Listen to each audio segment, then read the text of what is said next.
Et en fait, il me l'a répété genre 20 minutes après, il me regarde. C'est une trop bonne journée tous les trois aujourd'hui. Salut tout le monde, c'est Nassatu. On va regarder la story de Nabila qui va répondre à Jazz. Et après la vidéo, je vous dirai mon avis. N'hésitez pas à mettre un pouce bleu et bon visionnage. Qu'est-ce qu'on rigole avec notre fils toute la journée, on éclate de rire. Bon, il nous fait aussi la misère parfois, mais on rigole de fou. Tout à l'heure, je lui dis ça va. Et en fait, il me l'a répété genre 20 minutes après, il me regarde, il me fait ça va. Et c'est vrai qu'il parle plus l'anglais que le français. Donc quand il parle français, je trouve ça trop mignon. Voilà, après avec Thomas, on s'est dit que peut-être qu'on le mettrait, soit dans une école anglaise et qu'il prenne la langue français en deuxième langue, soit Thomas veut le mettre dans une école française à Dubaï. Donc voilà, on est un peu en train de négocier tous les deux là-dessus. Bah moi, vous savez mon opinion, hein. Moi, je veux qu'il parle anglais parce que déjà, on vit dans un pays anglophone, tout simplement. Notre fils, il vit à Dubaï, donc à Dubaï pour communiquer avec tout le monde et pas que la communauté française. Il faut parler l'anglais, il faut comprendre cette langue. Et puis, c'est vrai que le français, c'est important, c'est notre langue de cœur. Donc voilà, mais en tout cas, que là, il s'exprime plus en anglais. Et puis moi, comme je vous dis, je lui parle en français, en anglais, je fais la phrase en doublon. Après, c'est vrai que même Thomas, il a pris le réflexe de lui parler en anglais. Dans sa crèche, il parle en anglais. La nanny parle en anglais. Ma maman lui parle en français. Mais c'est vrai que voilà, on essaie de faire les deux. Si vous cherchez, je passe du tout au tout, si vous cherchez des belles robes de mariage, parce qu'en ce moment, je vois qu'il y a plein de mariages, ça me fait trop. Donc voilà, c'était sa justification.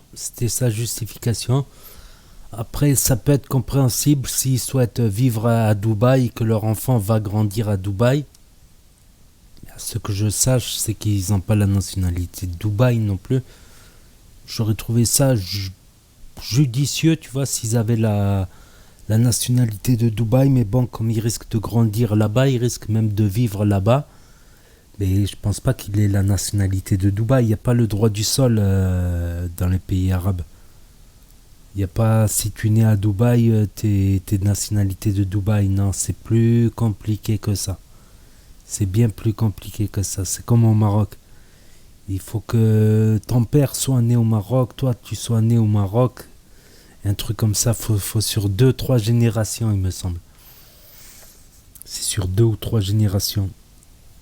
Après, moi je pense que voilà, il faudrait mieux lui apprendre la langue maternelle. Voilà, le mettre plutôt dans une école française, c'est mon avis. Et l'anglais en deuxième langue, voilà. Quitte à même mettre l'anglais dès la primaire, prendre une option, ça existe. Ça existe dans certains pays, de commencer l'anglais dès la primaire. Bah ouais, en France ils le font aussi ça. En France ils le font, ça des cours dès la primaire, CE1, CE2. C'est possible. Donc moi ça m'avait étonné, franchement ça m'avait étonné de voir son fils parler en anglais couramment, en langue maternelle.